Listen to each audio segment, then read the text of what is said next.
피드 보셨는지 모르겠지만 오늘도 월요일 녹음하는 날입니다. 팟캐스트 팟빵 사장은 처음이라 그거 하러 왔습니다. 오늘 1인 여행사 아시죠? 네. 예, 1인 여행사 되게 멋있게 하시는 분이 오늘의 게스트로 오셔가지고 함께 하게 됐습니다. 뒤에 큰 사람 왔다 갔다 하는 사람은 마이크 한번 맞춰주시고 마이크 써주시면 돼요. 눈 내려요 여러분. 눈이 와요. 여러분 계신 곳은 눈이 오나요? 저는 완전 좋아합니다. 수복수복 쌓이는 눈도 좋아하고 흩날리는 눈도 좋아하고 완전 좋아합니다. 1인 여행사 궁금하네요. 저도 궁금합니다.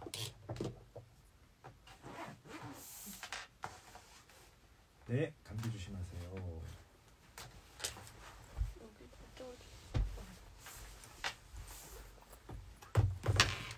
이게 뭔가가? 너무 짧은 아하. 있나요? 그래, 조금씩만 당기면 될 것 같습니다. 네. 아, 이것도 내가 지금 이렇게 낄 게 아니라 네, 잘 들립니다. 이렇게 끼면 될 것 같다. 선생님 라이브 알람이 안 뜨네요. 왜 그럴까요? 모르겠습니다. 네. 오늘 서울 바깥엔 눈도 내리는데 조용히 라디오 녹음 한번 들어보시는 것도 좋을 것 같습니다. 그래서 제가 뭐라고 얘기해야 된다고요? 잠시만요. 불러주시면 받아 적겠어요. 네. 우당탕탕 라디오.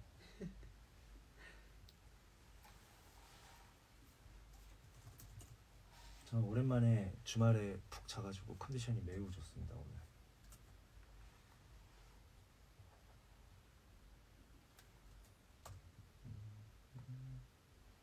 카톡으로 드렸습니다. 아하. 보이시나요, 선생님? 잠시만요.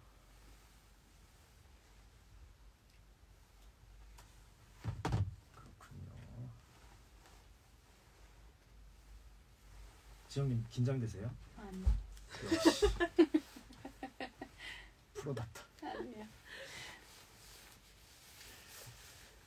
네, 가보겠습니다. 네, 가보시죠.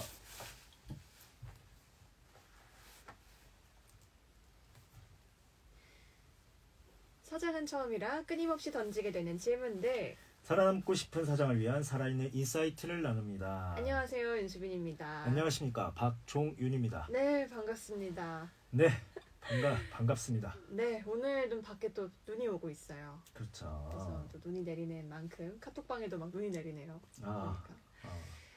겨울은 좀 저한테는 힘든 겨울이긴 하지만 선생님은 또 겨울을 굉장히 좋아하시니까 엄청 좋아합니다. 그렇죠. 오늘 네. 또 화이팅 있게 가보겠습니다. 알겠습니다. 네, 오늘 또 소개해드릴 게스트분은요, 삶을 여행하면서 이야기를 수집하는 다큐멘탈리스트이자 지구 산책이라는 1인 여행사를 운영하고 있는 10월 필름님 김지영님을 모셨습니다. 안녕하세요. 안녕하세요. 반갑습니다. 반갑습니다. 지금 그 지구 산책이라는 1인 여행사를 운영하고 계시고 여행 디렉터라는 이름으로 또 활동을 하고 계세요. 맞습니다. 저랑은 또 개인적인 친분이 있기도 하지만 이 여행 디렉터로서는 어떤 서비스를 지금 하고 계세요? 여행 디렉터는 일단 좀 중의적인 표현인데요. 일단 디렉터 하면은 약간 영화 감독 같은 느낌도 들고 그리고 또 뭐 총괄하는 그런 느낌도 들잖아요. 네. 그래서 여행을 처음부터 끝까지 총괄하면서 그 여행을 또 영상으로 또 담아주는 그런 역할을 하고 있습니다. 근데 처음에 이제 여행이라는 거를 관련된 카테고리로 딱 여행이라는 카테고리를 시작하게 된 불씨가 있으셨나요? 사실 불씨는 되게 현실적인데 제가 이제 대학교 졸업도 하기 전에 그 여행 인솔자라는 일을 시작하게 됐어요. 그래서 그렇게 시작을 하다 보니까 일을 하다 보니까 너무 천직인데 하면서 이쪽 길로 가야겠다 싶었습니다. 가장 이상적인 좋아하는 일을 업으로 네. 삼으신. 그러니까요. 근데 대학교를 졸업하셨어요? 대학교는 이미 졸업했죠. 아, 22살로 보셨어요. 네, 나 오늘 기분이 좋아가지고. 저한테 한 번도 그런 얘기 안 그대는 해주셨어요. 30대 중반으로 그러니까요. 보십니다. 감사합니다. 저보다 언니십니다. 네네. 이렇게 보이셔도 네, 뭐 굉장히 어쩌라고요. 좋으십니다. 제가 3년 4년 전쯤에 10월 필름 유튜브를 우연히 보게 됐어요. 음. 그때 제가 처음 유튜브를 막 시작하려고 할 때 10월 필름 채널에서 영상 제목이 목소리로 돈 버는 법이었어요. 아, 그래가지고 그런 거 있었잖아요. 그죠? 맞아요. 더빙 해가지고 돈 버는 오, 관심 있습니다. 그걸로 제가 그걸 열심히 보고 그게 아마 100만 회가 넘었죠. 영상이. 맞아요. 그걸 보고 음. 우와 이분 뭐지? 이렇게 계속 쭉 보고 있다가 음. 작년쯤에 서로 연이 닿아가지고 맞아요. 네 이렇게 온라인으로 연락을 하다가 진짜 친해지게 됐어요. 그래서 꾸준히 그 영상 10월 필름 채널을 4년 정도 좀 넘게 해오시고 계시죠? 그렇죠. 네. 엄청 꾸준히 하고 계신데 그러면은 그 지구 산책의 서비스 이용 고객들은 콘텐츠를 통해서 계속 유입이 되는 편인가요? 보통 처음에는 제 유튜브 고객님이 처음에 오셨는데 지금은 저도 모르는 고객님들이 많이 오고 계시죠. 어디에서 다 콘텐츠로 유입이 되시는 거예요? 그렇죠. 대부분 콘텐츠로 유입이 돼요. 그래서 뭐 인스타그램 또는 네. 유튜브 이렇게 보시는 편이에요. 주로 그 지구 산책이라는 서비스가 어떻게 나눠져 있죠? 지금 지구 산책은 원래 처음은 그냥 이제 함께 떠나는 여행으로 시작을 했는데 내가 꼭 떠나야 되나? 이런 의문점이 생겼어요. 그래서 이제 지금은 떠나지 않아도 여행을 떠날 수 있는 비대면 서비스. 그러니까 맞춤 여행이라고 하는 컨설팅 여행 업무도 같이 하고 있습니다. 그러니까 하나는 직접 여행을 같이 가주시는 거고 그렇죠. 하나는 이제 비대면으로 그렇죠. 계획만 짜주는 그렇죠. 제가 목사된 거죠. 그런 서비스를. 네. 그러면은 주로 어떤 분들이 두 개를 많이 이용하세요? 그래서 처음에 2030을 저는 원래 타깃을 했었는데 운영을 하다 보니까 2030보다 조금 이제 떠나는 여행은 약간 5070이 더 많이 찾아주시는 그런 문제점 아닌 문제점을 발견을 했었고요. 그리고 이제 컨설팅 같은 경우에는 네. 2030을 타깃으로 했어요. 그랬더니 2030이 잘 모이고 그 중에서도 신혼부부들이 가장 많이 모이고 있습니다. 근데 지구 산책 콘텐츠 자체가 5060 세대를 타겟팅하지는 않잖아요. 그렇죠. 근데 실제로 고객들은 5060? 지금 조금 떠나는 여행은 많이 좀 섞였어요. 그래서 그게 제 지금 고민이자 문제이기도 한데 처음에는 사실 제가 시작했던 여행 자체가 2030 이제 패키지 여행이었어가지고 네. 나도 2030으로 하면 잘할 수 있겠다 해서 시작을 했는데 이제 저는 이제 대규모로 막 광고를 막 하고 이런 이제 깜냥이 안 되다 보니까 이제 좀 소규모로 떠나게 됐는데 소규모로 이제 떠나고 싶어 하시는 분들이 2030보다는 5060이 좀 더 많았어요. 그래서 이제 지금 딱 지금 시점에 이 타깃을 좀 바꿔야 되나 이런 고민을 가지고 오게 된 거죠. 그러면 이제 좀 갈리는 거죠. 실제로 움직이는 타겟은 5060 분들이 많으셨던 거고 네. 비대면은 신혼부부인 2030 분들이 많았던 건데 맞아요. 그러면은 좀 되게 고민이 되셨을 것 같아요, 진짜. 맞아요. 그래서 오늘 오셨다고 합니다. 네. 그런 부분도 있지 않을까요? 저도 50대지만 50대는 사실 지금의 MZ세대보다 해외여행이라든지 비행기를 타고 어딘가 바다 건너 나가는 거에 대해서 아직도 익숙함보다는 낯섦, 두려움이 네. 크기 때문에 그래도 나는 누가 옆에 붙어 있어야 된다 이런 게 있을 수 있고 맞아요. 요즘에 MZ세대들은 뭐 외국어도 워낙에 저희 때보다 잘하시고 그리고 정보도 너무나 많다 보니까 실속 있게 실패 없는 여행을 하고 싶다. 그거에 대한 계획을 누가 좀 대신 수립해 줬으면 좋겠다. 이런 거 아닐까요? 완전 정답입니다. 자, 완전 깨뜨려 보셨고요. 오랜만에 기분이 좋습니다. 깨뜨려 보셨어요? 네, 제가 2년 7개월 동안 이제 고민한 거를 한 번에 깨뜨려 보셨는데 근데 그 생각을 했거든요. 컨텐츠로 많이들 들어오신다고 하는데 그 컨텐츠를 똑같이 보고 있는데 연령대에 따라서 왜 찾아올까 굳이 여러 가지 여행 상품도 있고 한데 왜 지영님을 지구 산책을 왜 찾아올까 생각해 보니까 저도 그런 니즈가 있거든요. 저도 예를 들면 내가 뭐 저는 해외 출장을 많이 다니다 보니까 네. 외국에 대한 두려움은 없는데 거기 가서 어딜 가야 되고 짜임새 있게 스케줄링 하는 거는 저하고는 적성이 안 맞거든요. 저는 약간 즉흥적이라서 그러면 같이 가는 사람들이 되게 힘들잖아요. 이럴 때 누가 여행 계획과 예약과 이런 것만 좀 도맡아 주면 너무 좋을 것 같다 라는 2030과 비슷한 생각을 하는 50대였습니다. 선생님 굉장히 영하시니까. 그러네요. 네, 올드합니다. 속이 썩었어요. 그래서 오늘 궁금하신 점을 사전에 주셨다고 들었는데 맞아요. 그 지금 대충 대략적으로 상품이 어떻게 구성되는지 말씀해 주셨는데 잠깐 정리해 보자면 내가 함께 떠나는 여행 상품이 있고 네. 내가 그 여행의 계획이나 기획을 잡아주는 컨설팅 상품이 있고 그렇죠. 이 두 가지 상품이 있는 상태에서 질문이 이제 객단가 상승에 대한 부분, 그러니까 객단가를 높일 수 있는 부분에 대한 질문이 있으셨고 그 다음에 타깃이 겹치다 보니까 내가 또 애초에 세워놨던 타깃과 좀 다르거나 결과물, 행동이 좀 다르거나 이러니까 선택의 흔들림. 네. 내가 예를 들면 뭐 우리 인스타그램 계정에 특정 타겟 한 군데만을 공략해야 되는 거 아니냐, 이게 너무 혼재돼 보이지 않을까, 뭐 이런 맞아요. 부분에 대한 고민이 있었고 그 다음에 이게 일이 점점 커지네, 또는 좀 더 나은 가능성들이 보이는데 내 성격상 난 내가 다 해야 된다, 전형적인. 예. 근데 위임이라는 것을 과연 한다면 이 내가 다 해야 돼라는 생각을 극복할 수 있는 방법은 뭐가 있을까? 이 세 가지가 크게 나와. 맞아요, 정확합니다. 네. 그래서 저는 아젠다를 어떻게 잡았냐면 객단가에 대한 부분, 그 다음에 타깃이라든지 시장 공략의 있어서 선택의 흔들림에 대한 부분, 그 다음에 위임에 대한 부분, 이 세 가지로 잡았습니다.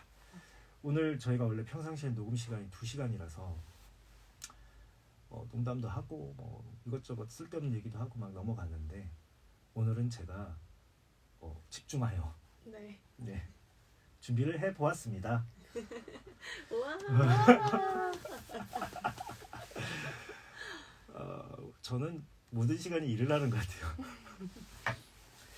일단 지금 제가 라방도 켜놨는데 이 라디오를 들으시고 유튜브 영상을 보시는 분들 중에도 1인 기업 하시는 분들이 정말 많을 것 같아요. 네. 근데 이 1인 기업이 많이 등장한 이유가 뭐냐면 두 가지 이유가 크게 있을 수 있는데, 첫 번째는 급여 생활자로서의 이제 자본에 대한 한계, 이 경제적 여유에 대한 한계를 느껴서 요즘 제가 말하는 밀려서 창업하시는 분들이 있고, 두 번째는 저희 때라고 말하면 좀 너무 세대 차이가 나지만 SNS나 소셜미디어의 이런 생태계가 형성되기 전까지는 개인이 창업을 한다는 게 쉽지가 않았어요. 왜냐하면 내가 어떤 상품과 서비스를 만든다고 하더라도 이걸 노출시키고 이걸 판촉하고 이걸 유통하는 게 제한적인 루트가 있었거든요. 네. 근데 지금은 많은 사람들이 직접 시장을 만들 수가 있잖아요.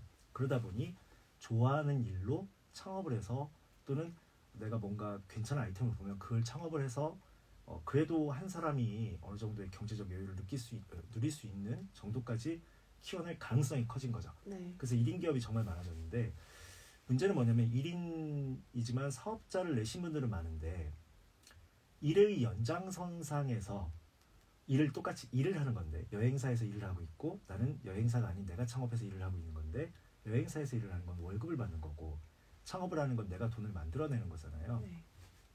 여기서 경계선상이 하나 있어요. 그게 뭐냐면 경영. 지금 이제 피고인이라고 할 뻔했네. 오늘 지영님께서도 질문하신 내용이 사실은 사업을 해보고 또는 사업을 배우고 경영을 해본 사람 입장에서 가져야 되는 내용들이 이제 나타나기 시작하는 거라고 저는 생각을 해요. 자본주의는 늘 말씀드리는 거지만 제가 수업 때 진짜 많이 강조하는 게, 자본주의 세계에 들어가게 되면 인플레이션의 배를 탄 거나 마찬가지다. 네. 그래서 내가 작년에 월 1,000만 원을 벌었어요. 올해도 월 1,000만 원을 벌면 큰 문제는 못 느끼는데, 그 다음에도 월 1,000만 원을 벌면 뭔가 이익적인 부분이 감소한다고 느끼거나 쓰는 부분이 축소된다고 느끼게 돼요. 나는 똑같이 벌고 있는데 물가가 올라가 버리니까, 인플레이션이 계속 진행되니까, 그러다 보면 더 벌 수 있는 방법을 생각해야 되는데 여기서부터 이제 고민이 많아지죠.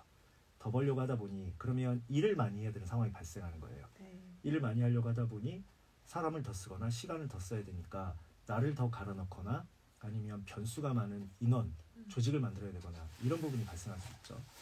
그러면 이제 머리를 우린 쓰기 시작합니다. 원소스 멀티 유징, 하나의 소스로 여러 개의 수익 구조를 만들어야 되겠다. 그러다 보니 내가 자고 있어도 돈이 벌린다고 말하는 어떤 특정 상품, 그 지식 컨텐츠 사업도 될 수가 있고 여러 가지가 있을 수 있죠.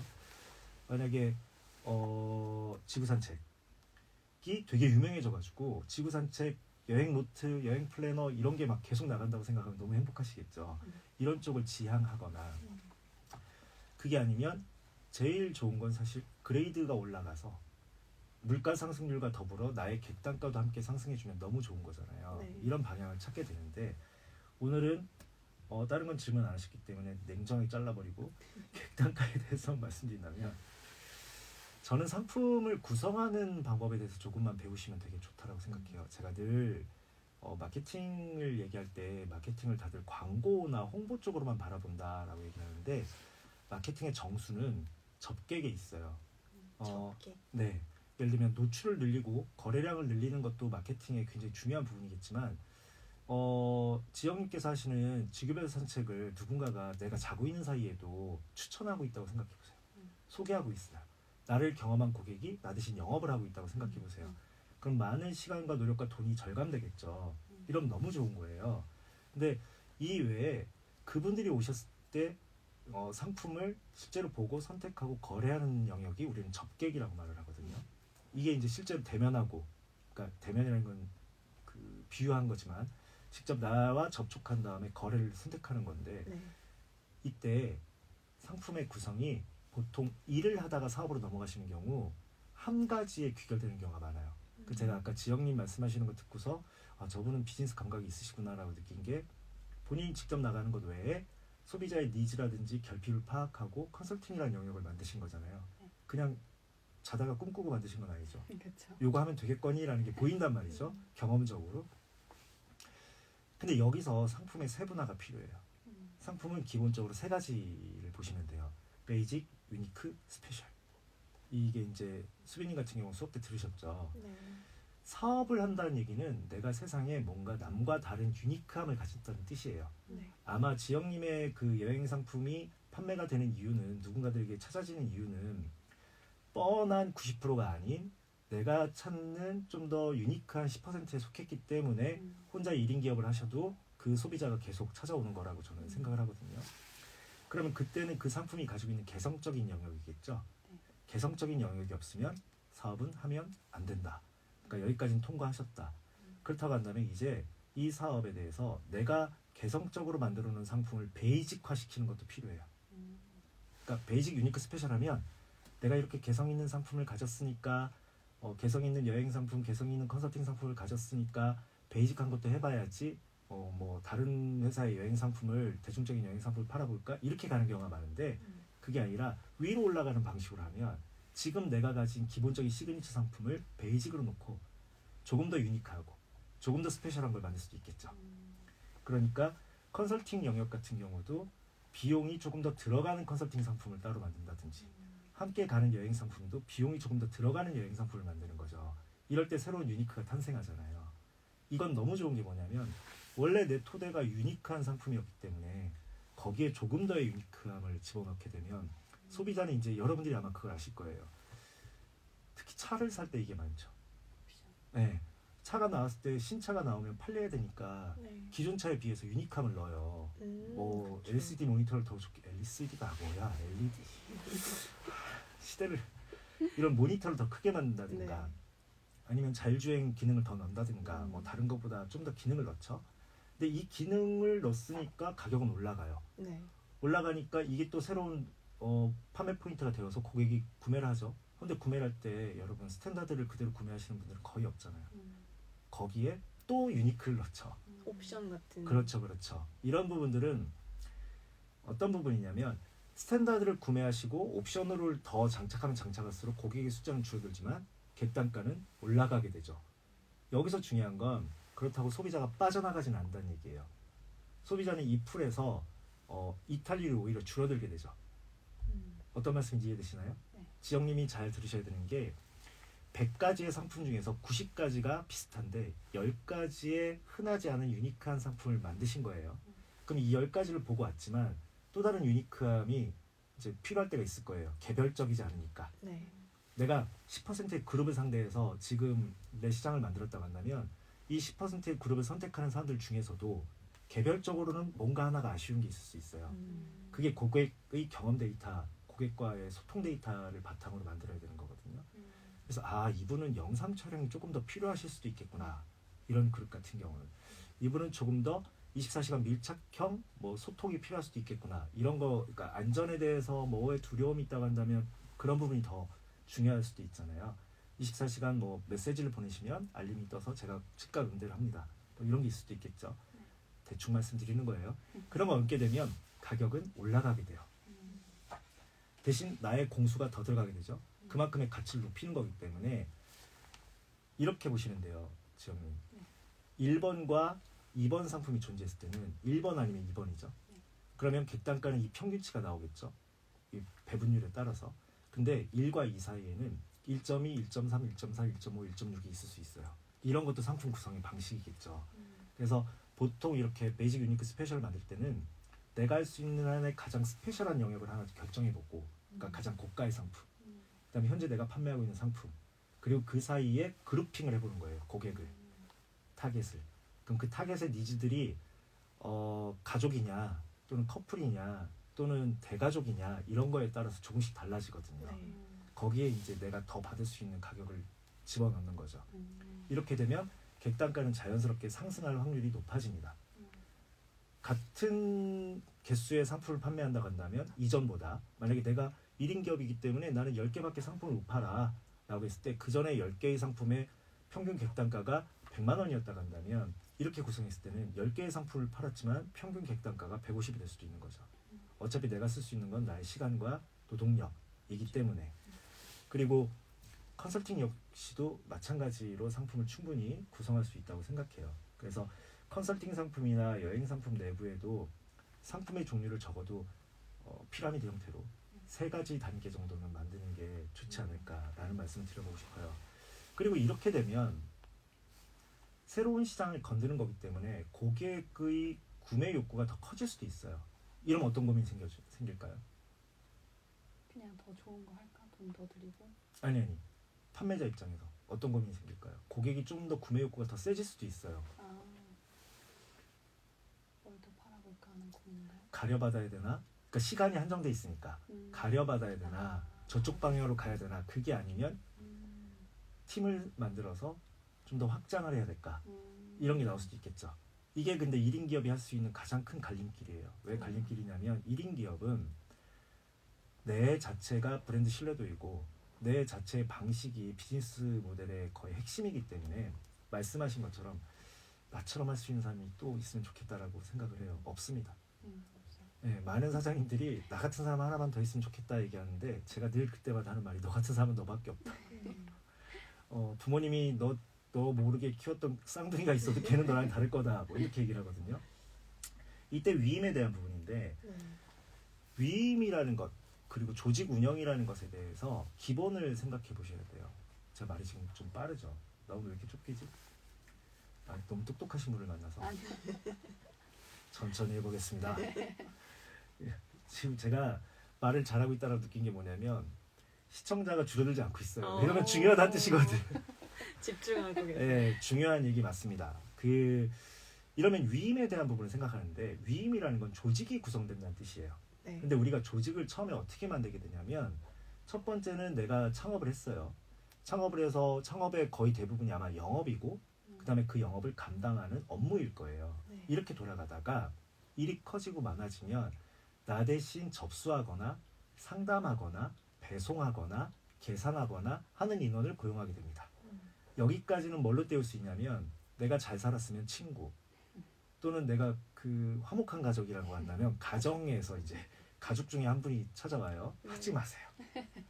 늘 드리지만 아닙니다. 가족 같은 회사 만들다가 가족 같은 회사가 된다라고 얘기를 하는데, 이게 나중에 문제가 발생될 일이 커져요. 그럼 우리가 거꾸로 내가 필요한 영역이 무엇인지를 설계하는 것부터 출발해야 돼요. 나여야만 하는 영역인가요? 나여야만 하는 영역과 내가 아니어도 되는 영역으로 구분됐구나라는 것부터 빨리 인지해야 돼요. 배송 업무 나 아니어도 할 수 있는 거거든. 그렇죠. 뭐 예를 들면 전화 받고 간단하게 피드백 주는 거는 나 아니어도 할 수 있거든요. 네. 돈 계산 차라리 내가 안 하는 게 더 잘할 수도 있는 거거든요. 이런 것들은 이 비즈니스 모델의 핵심이 아니에요. 핵심이 아닌 영역은 내가 그 핵심이 아닌 영역을, 부서를 만들고 사람을 씀으로써 벌은 시간과 에너지를 돈 버는데 더 쓸 거야, 업무를 보는데 더 쓸 거야, 이 얘기예요. 그러면 이제 한 1.2에서 1.5 정도 더 역량이 늘어날 수 있어요. 그럼 어떤 일이 벌어진다? 분명히 매출은 커졌는데 안 나가던 비용이 나가니까 네. 나는 일 많이 하고 매출은 커지고 주변에서는 우아라고 얘기하는데 남는 게 없네. 그럼 이제 그때부터 사장님들이 뭐라고 얘기하냐면 삶이 불행해졌어요. 왜 사장은 못 노나요? 이런 얘기를 해요. 그러니까 매출이 많을 때보다 매출이 적을 때가 더 그리워지는 현상이 나타나요. 그러니까 결국 비즈니스 모델의 핵심을 함께 할 수 있는 조직을 만들게 돼요. 여행 상품을 개발한다든가 기획한다든가 아니면 뭐 홍보한다든가 직접적인 상담을 하거나 케어를 한다거나 이런 영역이 여행이라고 한다면 들어가겠죠? 지영님 맞죠? 네. 예. 이때 뭐가 사라지기 시작하냐면 그리고 왜 중간에 멈추게 되고 좌충우돌을 하게 되고 더 안 좋은 상황이 발생하게 되냐면 지영님이 지금 고민하고 있는 부분하고 똑같은 영역 때문이에요. 나처럼 안 하니까. 나처럼 안 하니까. 그럼 여기서 문제 내봅시다. 그럼 맥도날드는 왜 살아남았을까요? 이런 게 중요한 거예요. 대기업은 어떻게 대기업이 됐을까요? 이런 게 중요한 거예요. 왜 그럴까요? 그래. 항상 질문은 나 혼자 하고 침묵이 흐른다. 결국 대답도 내가 하지. 자, 왜 그러냐면 위임이라는 것은 첫 번째 위임을 하면서 우리가 준비해야 되는 가장 중요한 게 뭐냐면 우리의 색깔이 사라지지 않게 만드는 거예요. 그래서 여러분이 1인 기업할 때도 먼저 정해놓고 가셔야 되는 게 있어요. 제가 정해놓고 가야 된다고 말을 할 때 늘 명문화 시켜라 라고 얘기해요. 딱 선언문처럼 박아놔야 돼. 그냥 내 마음속에 내 머릿속에 각인시켜놓으면 안 돼. 모두가 볼 수 있는 그 법전처럼 만들어야 돼요. 그게 뭐냐면 지구별 산책의 비전, 철학, 그리고 가치관이에요. 우리는 이런 여행사가 될 것입니다. 미래에. 이게 비전이죠. 그리고 이것을 탄생시킨 이유가 여행에 대한 나의 이러한 철학 때문입니다. 누구나 여행에만 몰두할 수 있게 해주자. 다른 것은 신경 쓰지 않게 하자. 이런 게 저희의 철학입니다. 그리고 저희가 생각하는 근사한 여행은 이런 거예요. 라는 게 가치관이겠죠. 먼저 그게 명문화돼 있어야 돼요. 이게 명문화돼 있어야 뭘 할 수 있냐면 교육을 할 수 있어요. 누구를? 조직원을, 구성원을. 안 그러면 이 구성원들은 자 우리가 태도와 자세와 의식이 잡혀있지 않은 상태에서 어떤 일을 하게 되면 어떡하죠? 그냥 대응.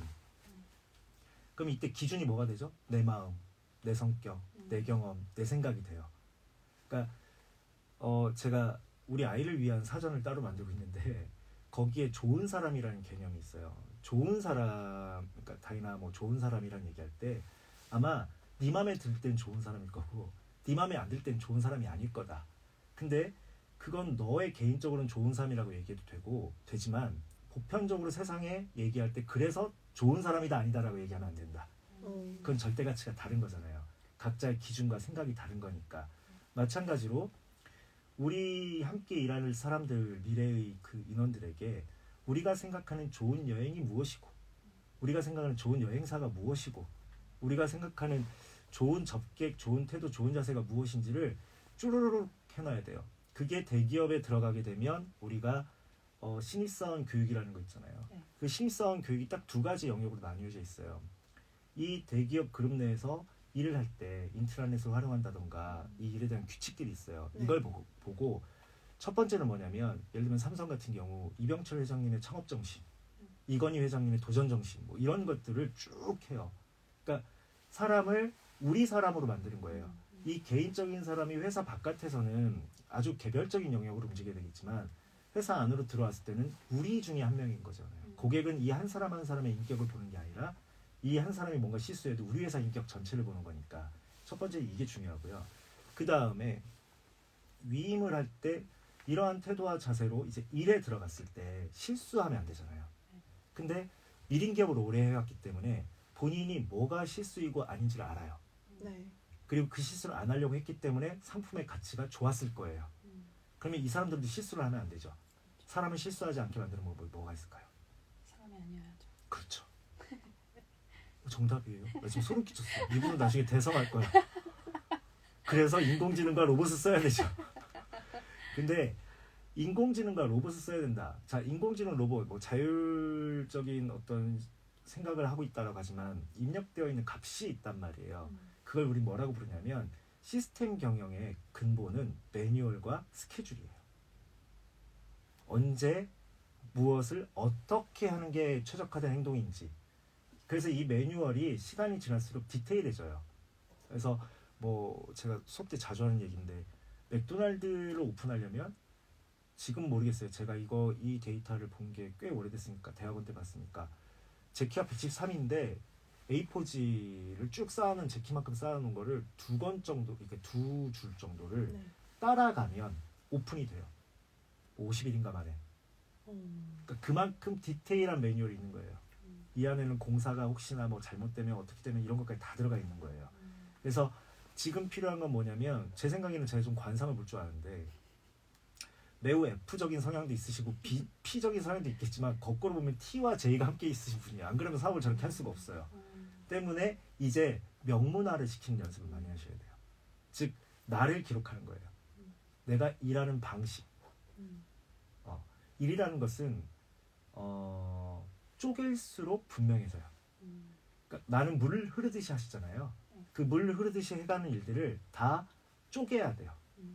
그럼 쪼개면 각각의 영역이 박스로 쭉 나오겠죠. 이 박스마다 나의 생각과 행동 양식과 대처법과 이런 부분들을 다 명문화시키는 습관을 가지셔야 돼요. 그래서 나중에 좋은 회사를 만드시게 되면 그 좋은 회사는 직원도 함께 잘 되고 우리가 잘 돼야 직원도 잘 되잖아요. 그러려면 직원이 공부할 게 많아야 됩니다. 사실 1인 기업이 다인 기업이 될 때는 이게 준비되어 있느냐 안 되어 있느냐 차이가 되게 커요.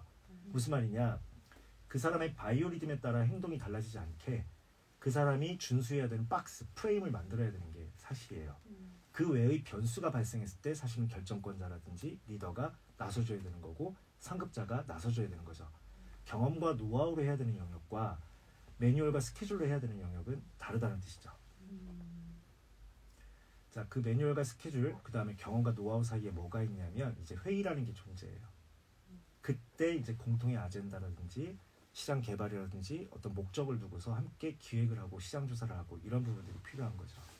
그래서 위임을 하고 싶다라고 한다면 먼저 내 정체성을 합리적으로 분명하게 명확하게 쪼개서 매뉴얼화 시키고 스케줄화 시키는 게 굉장히 중요하다. 근데 그 전에 더 중요한 건 뭐다? 내가 가지고 있는 관, 이 업에 대한 관이 정리가 되어 있는 게 더 중요하다. 그래서 사장님들이 회식 시간에 뭐 how to를 얘기하는 게 제일 비련한 거예요. 어떻게 했어라든지 어떻게 하자라든지 이거보다는 내가 왜 이걸 하고 있고 내가 누구를 위해서 하고 있고 내가 어떤 생각을 가지고 있고 이런 이야기를 많이 해주는 게 평상시에 정말 중요합니다.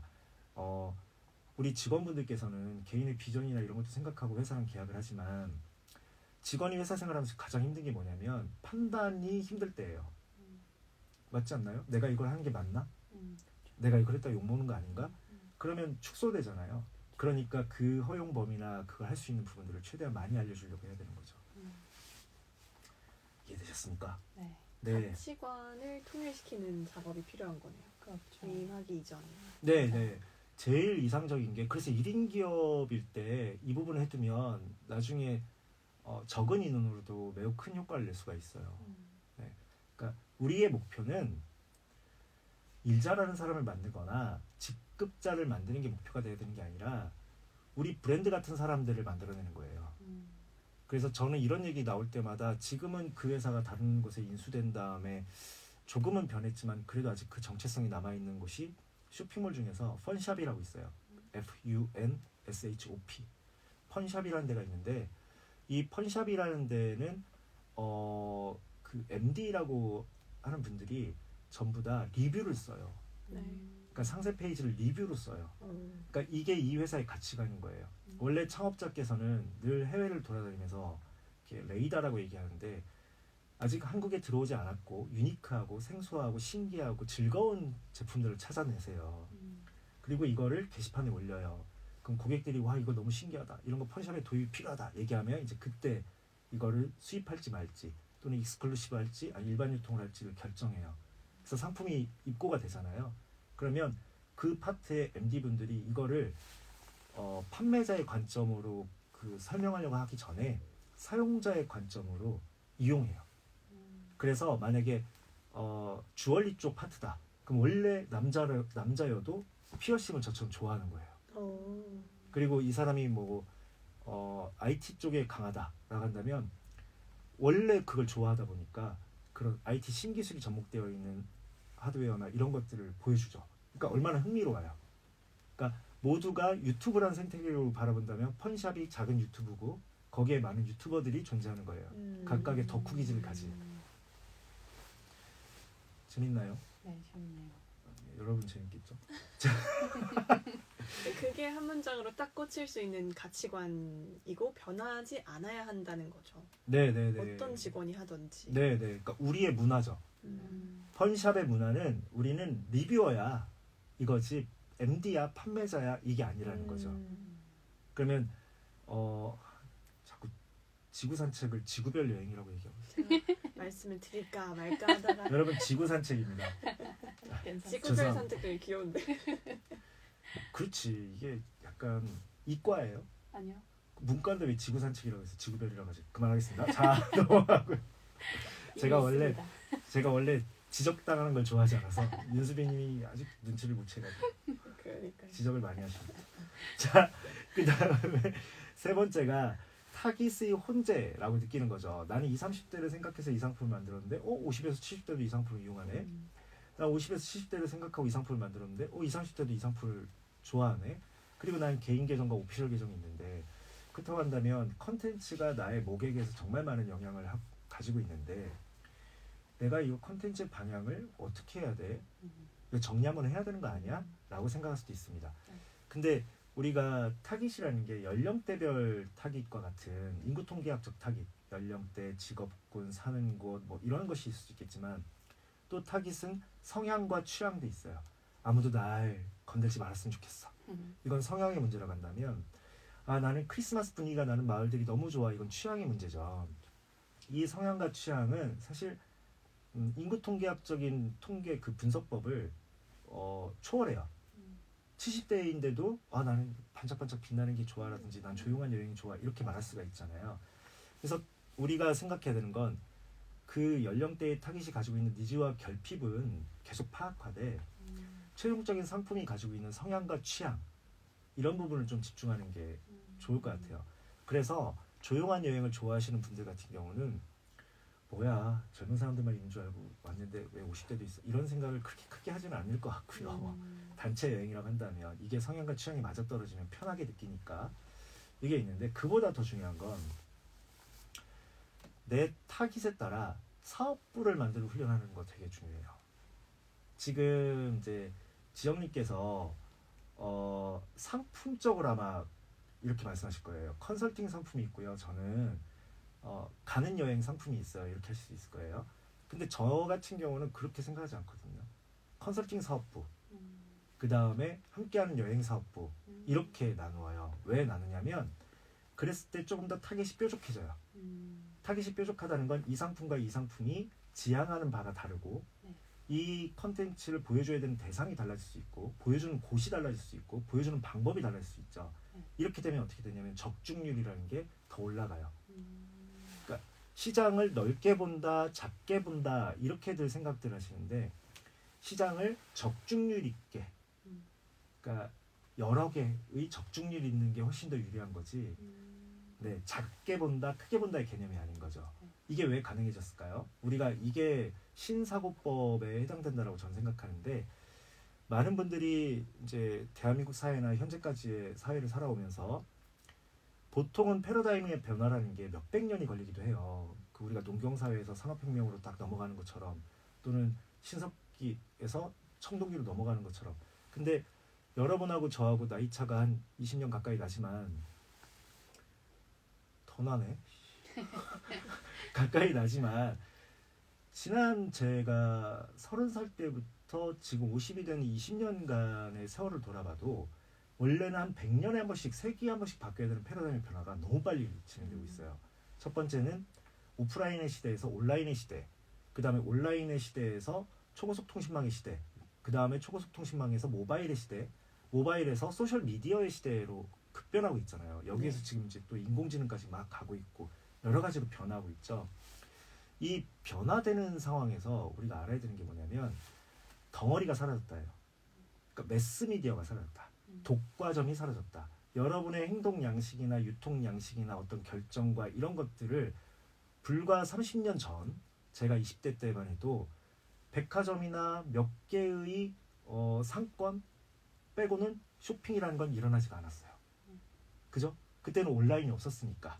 근데 온라인이 들어서면서 이제 상권의 개념이 없어진 거예요. 누구나 다 어디서든 유통을 할 수 있게 됐고 실제로 구매도 할 수 있게 됐고 판매도 할 수 있게 됐어요. 근데 거기서 더 넘어가서 이제는 마켓플레이스라고 말하는 쿠팡만 있는 게 아니잖아요. 스마트 스토어부터 해가지고 전문몰까지 수많은 셀러가 있고 또 공동구매라는 형태로 인플루언서가 되어서 직접 판매도 있고 되게 많은 게 있어졌죠. 이 굉장히 많은 게 있어졌다는 얘기는 이제는 타깃이 좁게 모아서 여러 개를 가는 게 유리한 게임인 것이 어떤 한 망을 공략한다고 되는 게 아니라는 뜻이에요.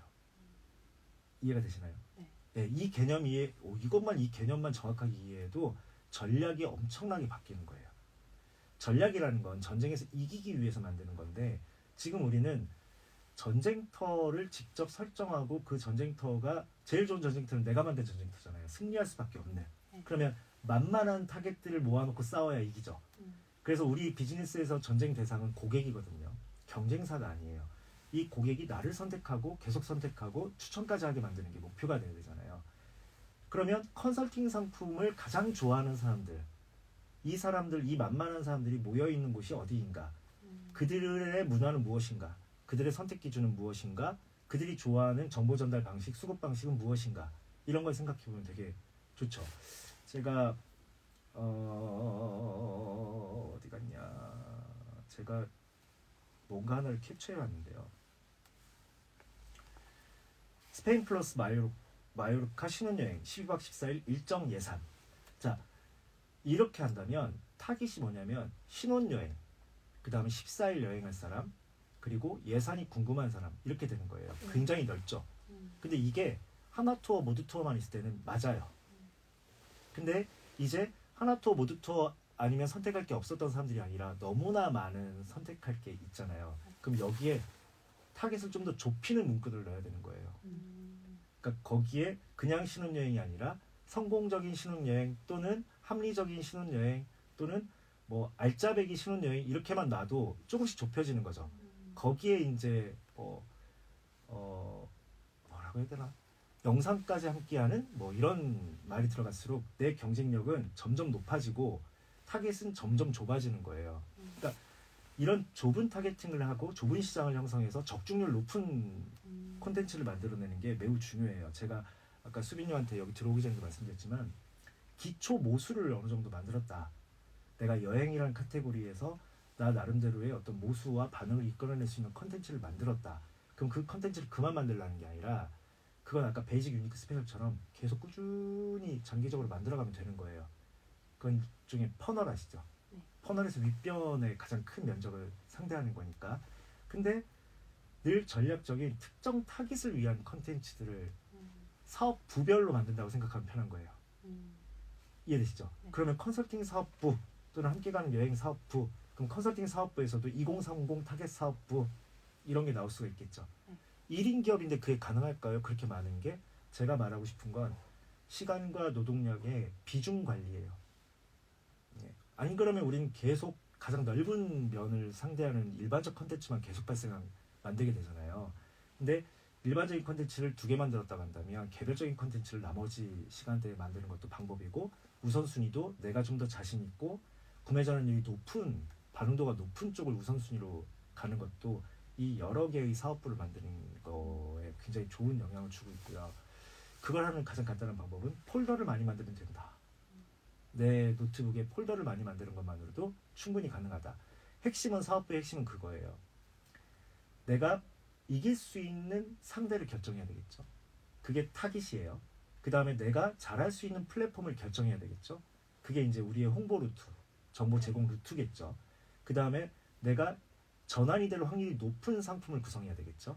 그럼 이건 넓은 대상을 상대로 할 때는 굉장히 힘들지만 좁은 대상을 상대로 할 때는 편한, 뾰족한 영역이죠. 그래서 한 우물을 파는 시대가 아니다. 지금 여러 개의 우물을 팔아야 되는 시대고 그 여러 개의 우물을 팔 때 위에다가 빨간색 벽돌을 쌓을지 파란색 벽돌을 쌓을지 아니면 빛나는 벽돌을 쌓아야 될지 이렇게 결정하는 시대다. 모든 걸 다 말씀드릴 수 없지만 그런 부분들이 이제 중요하고요. 그러니까 선택의 흔들림이라기보다는 선택의 영역을 쪼개봐라. 각각의 사업부 형태로. 그래서 타깃에 따라 사업부를 만들거나 큰 상품에 따라 사업부를 만들거나 가장 여기서 중요한 건 뭐냐면 현재 내 고객과 그 고객과 나와 오고 가는 경험의 데이터 그 데이터를 면밀하게 살펴보는 게 매우 중요하죠. 이때 우리는 굳이 요즘 시대에 저는 우리가 대기업이 될 확률이 몇 프로나 될까요? 요즘 시대는 우리가 대기업이 될 확률이 정말 적습니다. 첫 번째는 대한민국에서는 3대째 이어온 집안들이 이미 그 모든 기반을 다 가지고 있고요. 글로벌로 따지자면 저희는 영어를 쓰는 나라 사람들이 아니에요. 미국이나 뭐 이런 되게 저쪽 서방 국가 사람이 아니에요. 그러다 보니까 기회가 되게 적어요. 그리고 너무나 많은 경쟁자가 저 어렸을 때보다 여러분은 훨씬 더 많은 경쟁자를 상대한단 말이에요. 그러니까 알찬 시장을 만들려고 해야 되는 거지 거대한 세계를 뒤엎는 막 일론 머스크가 될 거야. 안 돼. 빨리 접는 게 나아. 그러지 말고 그냥 내가 성공할 확률 높은 거를 찾아야 되니까 결국은 내가 성공했던 이유들이 무엇인지를 봐야 돼요. 이 상품이 잘 팔렸던 이유, 고객이 이 상품을 선택했던 이유, 굳이 나를 선택했던 이유, 또는 지금 나를 선택하는 공통점, 이런 되는 이유들에 대한 분석이 많이 필요하지 더 큰 시장을 넓히겠다고 안 되는 이유까지 복구하려고 하거나 또는 안 가본 영역까지 해보려고 하는 것은 저는 지양해야 된다고 생각해요. 오히려 구매한 이유, 나를 이용하는 이유, 나를 선택한 이유에 대해서 좀 더 많이 브리핑을 해본 다음에 그걸 바탕으로 조금씩 가능성을 넓혀나가는, 우물을 조금씩 하나씩 더 파가는 그런 게임이 돼야 되는 거죠. 이거를 근데 이미 지영님이 하신 거예요. 제가 아까 그래서 비즈니스 감각이 좋습니다 말씀드린 게 직접 여행을 떠나다가 이게 계속 선택이 된단 말이지. 근데 이 선택하는 이유들을 보면서 이분들의 결핍 중에 하나가 이런 게 있네. 이 상품을 만들어도 될 것 같은데 이게 우물을 하나 더 판 거야. 이런 개념으로 접근하는 게 사업적 접근이에요. 근데 나 이것도 해도 돈 벌 수 있을 것 같아. 이것도 해도 돈 벌 수 있을 것 같아. 이거는 일적 접근이에요. 이해되셨나요? 사업적 접근은 시장을 쪼개서 보는 거고 일적 접근은 내 능력으로 접근하고 실력으로 접근하는 방식이에요. 차이가 큽니다. 그리고 컨텐츠를 제작하고 올리는 거에 대한 이제 고민, 아까 계정에 대한 고민을 말씀하셨는데 늘 드리는 얘기가 여러분이 계정 중심으로 바라보는 거를 조금은 이제 개념을 달리 생각해야 되는 게 내 계정까지 팔로우업 하는 분들은 어떤 분들이죠? 이분들은 진짜 지영님의 정체성, 뭐 세계관, 가치관, 철학 이게 너무 좋은 거예요. 그러니까 이 브랜드가 좋으니까 달려드는 거죠. 근데 지영님 계정에서 탄생시키는 모든 컨텐츠가 100만 조회수가 나오나요? 그죠? 컨텐츠의 조회수는 천차만별이죠. 네. 이유가 뭘까요? 여러 가지 각각 그 컨텐츠만에 승부하는 영역이 허용되는 시대이기 때문이에요. 이게 무슨 말이냐면 백종원 선생님처럼 레전드는 유튜브라면 유튜브가 확 뜨죠. 그렇죠. 그리고 뭐 인스타그램 하시면 인스타그램 팔로워가 확 늘겠죠. 근데 백종원 선생님조차도 어떤 평균치의 조회수 외에 특별한 조회수와 평균치보다 못한 조회수가 있어요. 왜 그럴까요? 관심사인가요? 모든 플랫폼은 매우 중요한 영역인데 이제 개념 정리가 필요한데 모든 플랫폼은 계정 주인에게 관심이 별로 없습니다. 갈수록 더 없어질 거예요. 이들은 본인들의 생존이 중요하고 본인들의 박스의 활성도가 중요하지 특정 인물이 여기서 이렇게 뭐 무럭무럭 크는 걸 성장시키는 게임은 이미 끝났어요. 그래서 요즘에 그런 말씀들 많이 하시죠. 유튜브로 돈 버는 시대 이제 종말이다. 유튜브의 알고리즘이 바뀌었다. 뭐 조회수가 예전만큼 안 나온다. 이런 얘기를 하잖아요. 근데 그거는 철저하게 그 유튜브로 돈 버는 계정을 가진 사람 입장에서예요. 근데 유튜브 입장에서는 아닌데 니네한테 몰아주던 걸 하지 않고 컨텐츠 중심으로 갔더니 우리는 시간 점유율이 더 높아졌고 컨텐츠 반응도 훨씬 더 좋아졌는데 이건 거예요. 그러니까 김지영이라는 사람이 올린 컨텐츠에 우선권을 더 이상 주지 않고 사용자가 원하는 컨텐츠냐 아니냐 이걸 더 중시하게 되는 거죠. 네. 때문에 우리는 이제 투 트랙으로 가야 돼요. 나랑 내 계정과 그 구독자로 만나거나 내 계정과 팔로워로 만나는 관계의 영역이 제가 지금 표현한 대로 한다면 다른 사업부. 이거는 사람 대 사람 사업부 뭐 이런 개념이라고 한다면 컨텐츠 사업부는 다른 생각을 해야 되는 거죠. 왜 중요하냐면 혹시 두 분도 인플루언서시니까 그런 생각하지 않으십니까?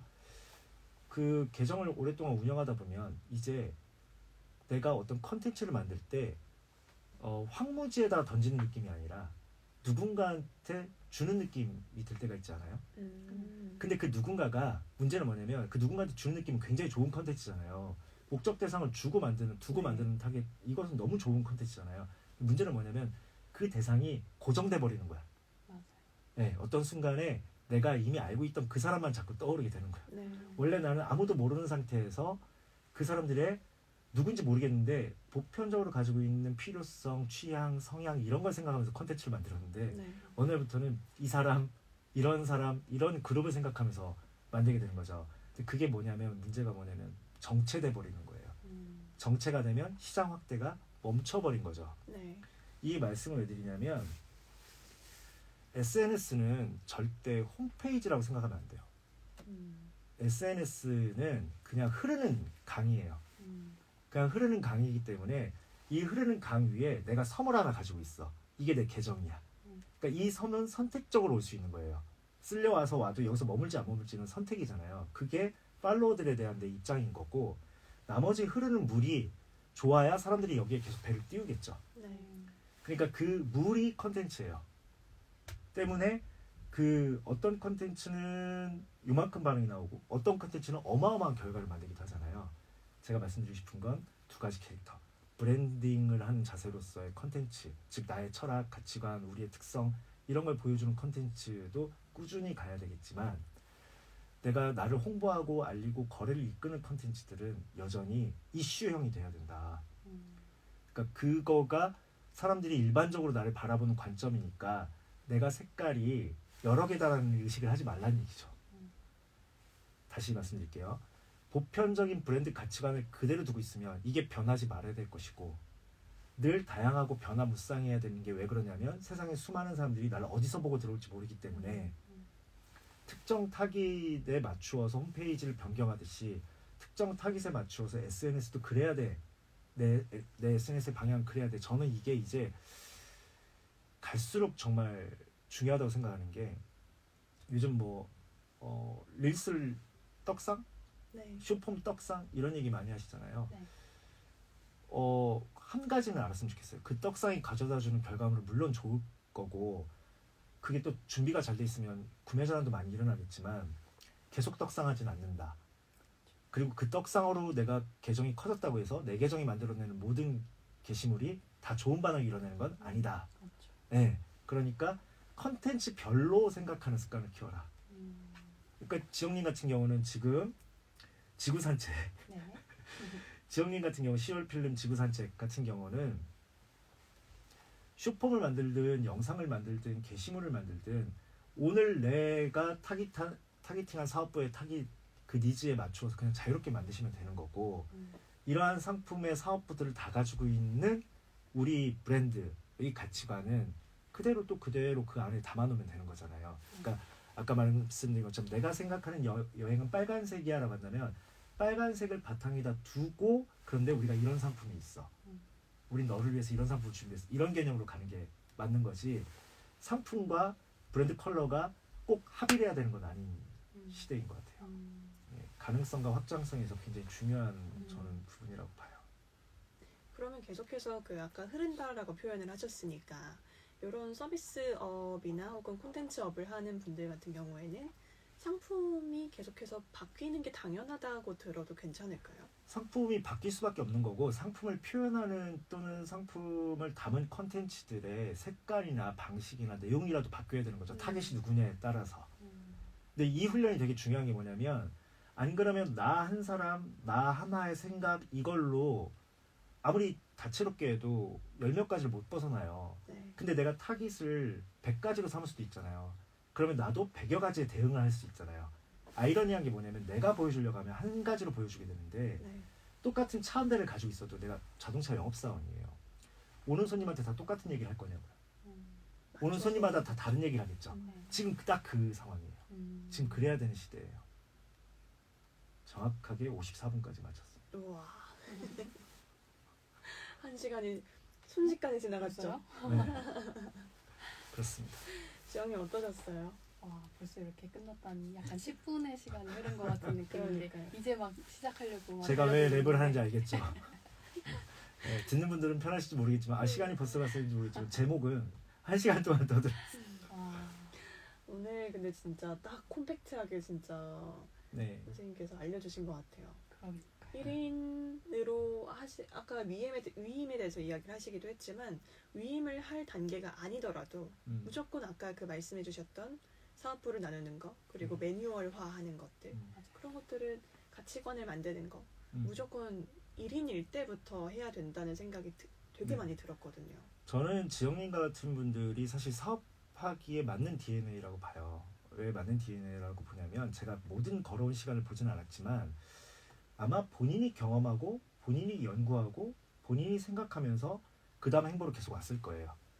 이게 이제 가장 중요한 생각하는 DNA거든요. 그래서 지영님은 앞으로도 사업의 실제적인 영역에 대해서는 특히 상품 개발이라든지 이런 영역에 대해서는 누구에게도 물어보지 마시고 누구의 것을 이제 따라가려고도 하지 마셨으면 좋겠어요. 오히려 공부를 해야 되는 건 이제 오늘 저랑 잠깐 나눈 이야기가 어떻게 들리실지 모르겠지만 원리, 구조, 이치, 관점 이런 것들이 중요해요. 그 경쟁력이 높아져야 내가 예를 들면 조직의 원리는 이런 거구나. 위임의 구조는 이렇게 발생하는구나. 브랜드라는 건 이렇게 움직이는구나. 요즘 시장이 이렇게 다변화되고 있구나라는 것들을 보는 눈, 생각하는 관점, 이치, 생각의 구조 그런 식으로 열려있는 게 사실 사장의 실력을 키우는 거지. 요즘은 뭐가 핫해? 요즘은 이렇게 해야 돼. 이 광고가 맞아. 이런 컨텐츠가 떠. 그런 것들을 배우려고 너무 많이 노력을 안 하셨으면 좋겠어요. 네, 그게 오히려 경쟁력을 약화시키거든요. 성장하는 창업가들이 거기서 막혀요. 그때마다 제가 경영의 시험대에 들어갔어 이렇게 얘기를 하거든요. 사업의 영역은 노하우로 배우면 안 돼요. 그러니까 저는 뭐 예전에 사업을 이렇게 했습니다. 방금 이런 말씀 한마디 드린 적이 없잖아요. 저도 경험이 있겠죠. 근데 그 경험은 흐르는 물과 같아요. 또 지나간 거고 또 나하고 안 맞아요. 적절하지 않고 적합하지 않아요. 근데 이제 정확하지도 않고. 근데 그거를 나보다 이 업계에서 훨씬 오래된 선배님, 되게 잘 나가시는 선배님 그걸 보면서 영감은 받을 수 있겠지만 나도 저렇게 해야지라는 생각은 절대 하시면 안 돼요. 인스타그램을 다 그렇게들 하고 있으니까 1년, 2년이 지났는데 누군가는 되게 잘하고 누군가는 못하고 누군가는 이걸로 수익을 잘 만들고 있고 누군가는 수익을 0원밖에 못 만들고 있고 그 차이가 뭐냐면 계속 드리는 말씀이지만 같은 책을 읽고 같은 스마트폰이라는 기기를 가지고 있는데 왜 누군가는 수익성이 좋고 누군가는 어제와 똑같은 결과를 맞이하느냐. 차이는 사고력, 관점, 주체적인 내가 움직이고 있는가 아니면 학교 다닐 때처럼 선생님이 뭘 좀 시켜줬으면 좋겠다. 그럼 그거 하면 잘하면 선생님이 100점 주면 나 승진하는 거잖아요. 사회는 그렇지 않죠. 지영님은 직접 다 개척하고 있잖아요. 결론은 벤처, 어드벤처, 개척 정신 이게 제일 중요합니다. 이것도 2년이니까 그 잔소리까지 하고 끝내보죠. 귀한 잔소리였죠. 너무 좋네요. 네. 네, 그러면 오늘도 지영님이 게스트로 왔기 때문에 그 덕분에 또 1인 사업을 하시는 분들이 또 많은 인사이트를 얻으셨을 거라고 생각하고요. 네. 오늘 귀한 인사이트 주신 선생님 너무 감사드리고 귀한 시간 내주신 지영님 너무 고생 많으셨습니다. 너무 감사합니다. 네, 수고 많으셨습니다. 수고하셨습니다. 감사합니다. 다음에 또 만나요 제발. 고생하셨습니다. 네, 수고하셨습니다. 10분이 지난 것 같은데. 선생님 오늘 또 시간이 딱 정해져 있다 보니까 네, 원래는 우리가 한 2시간을 놓고 녹음을 하는데 네. 오늘은 좀 짧은 시간. 그래도 엄청 많이 배웠습니다. 재밌죠. 너무 재밌는데요? 그래서 사업은 알면 되게 재밌어요. 근데 이제 사업이란 개념을 사업자 등록증 내고 내가 네. 남의 돈 안 받고 직접 시장 만들고 하면 사업한다고도 생각하는데 정확하게 말하면